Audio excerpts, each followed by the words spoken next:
also, I mean, it's crazy to see how good the PC defending got over the Crazy. last 6 years. I mean, honestly, you see, I'm looking at it sometimes from this like, whatever drag flicker perspective, trying when you slow it down and you're trying to look at, okay, what would you do maybe to try to set them off or whatever. But it's so difficult. The running is so good, or I would say crazy, but it's still good in terms of defending. That this really changed, and it's really exciting to see whether teams now start to score through variations or kind of combinations rather, which I expected actually for the first day because they all know what's happening, and usually it would be a good call to then maybe start by playing off some set pieces or whatever to then get more space for the running, because teams have to maybe think it through and do something different. But that's going to be exciting to see. Yeah, I agree. Yeah, It PC worked for defense is a Germany. big game changer, I think.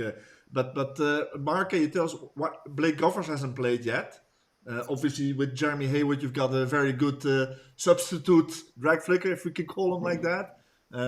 But yeah, the PC defense is becoming very annoying for those drag flickers. How do you solve that? Yeah, it is. I think I agree with Mo there. I probably thought that over the last maybe 6 to 12 months after the Olympics, after Tokyo, I thought we might have seen a little bit more creativity from corners to get some more options in the runners' heads and some uncertainty for the goalkeepers. We haven't seen that. Maybe people are saving it for the World Cup. I don't know. But if we haven't seen very much at all so far, it's hard to see it changing. I also smile a little bit, Mo, when I think about, you took up drag flicking towards the end of your career, mate, but the confidence, the self-confidence of these drag flickers, it's like they don't even care who's running. They just think, I'm going to flick it in no matter what. And, the running is amazing. I think it's a game changer. I know in Australia we put a lot of emphasis on it, and it's celebrated as much as a goal, especially in big matches, because we know how important the corner is. That running yesterday, some of the running was just unbelievable. It was amazing to see some of the things now where they get hit. That would break my leg. Yeah.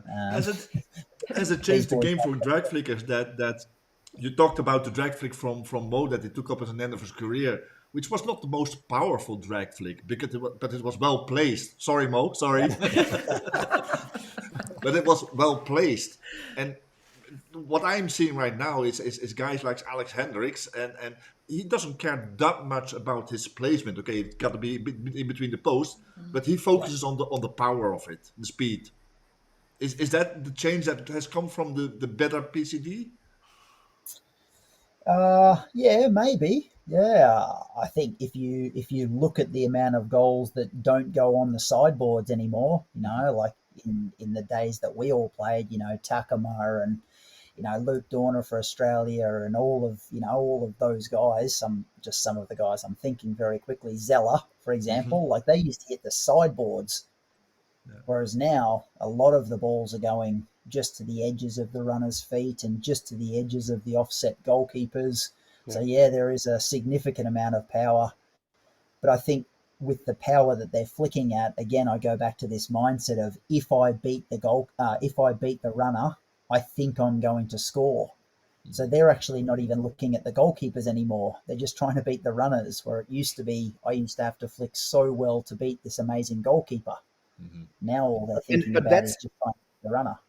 But that's funny, because that's exactly what I meant. That's what's surprising me a little bit, because if I'm only trying to beat the runner, then I would expect much more work with these angles of pushing the ball, offsetting to the left, offsetting to the right, trying to work on those flicks that are going rather past. So if the goal is to beat the runner, then pace should not necessarily be the most important ingredients, right?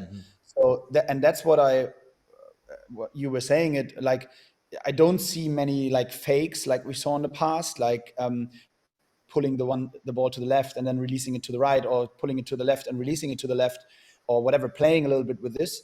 I don't see that so much. Maybe because they have the ability to flick it so hard that they kind of don't really have to do it, or at least believe they don't have to do it. Yeah. I don't know the statistics, but just from like how I feel it being, I don't think there are more penalty corners, or the statistics are not better than they were in the past. At least it doesn't feel like that. Back in the days, we said like a really good tournament is if we score 30% of our set pieces. So that was a really good tournament, and 20 would still be good, and everything below that was not a really good tournament for the drag flicking team or short C team. So now it doesn't feel like we're close to 30%, if 20. It's also harder, I think. You have to be really good, really practiced to score those variations. It's with the push out, the stopping.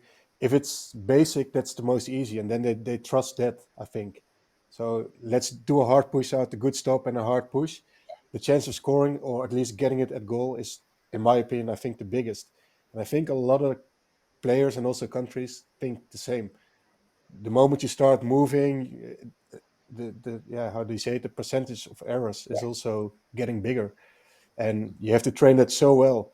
And I know some countries do it. Holland does it. I saw the Germans do it. I thought Korea also tried almost every penalty corner in movement, but you saw also the push was not good. Maybe the injection was not that good. Could be, but you see the moment they start moving, also the power of the push is lower, or at least it's not 100%. So you have to be perfect. Sorry, but by the way, a question regarding that, because I mean the girls been doing that for a long time already, but I saw Simon Child. That was the first time I at least saw like one of the guys also doing the step up before the push.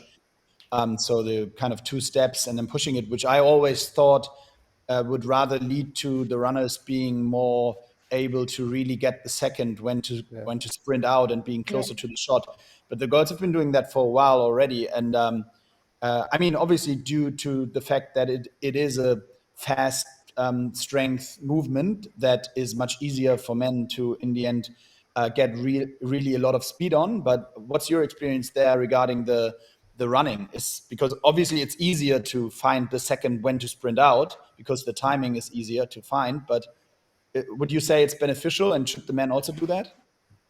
I think, the biggest reason that we implemented that in women's hockey is because it's just way faster to inject like that. So our main givers are doing it like that. And in the beginning, we were also hesitant, for the first runners, the timing, it really makes a difference because you really have the cue, okay, now she's going to give it. But still, the difference in pace compared to just someone not doing it in movement is so big that it's only beneficial like that. And I think almost every country in women's hockey does it like that, or like injecting with a sweep. That's also a lot. But I think with men's hockey, probably the pace is already good enough to not having to do it in movement. I don't know, but I think even there you can gain still a lot of percentages. But it's true that I haven't seen it in men's hockey yet. I didn't even ask myself the question why, but it could be, could be a Did you difference as stop well. times, Mark and Bob? Did you coaches stop the times of the injection? We did, Because we also did at it. least we used to, Yeah, we also did it, and that's why I just remember it was like 0.75 was really good. I think I'm not really sure, but I think that was kind of the number. So I agree with Judith. It's probably difficult to get to 0.6 or whatever. That would really make a major impact, I guess.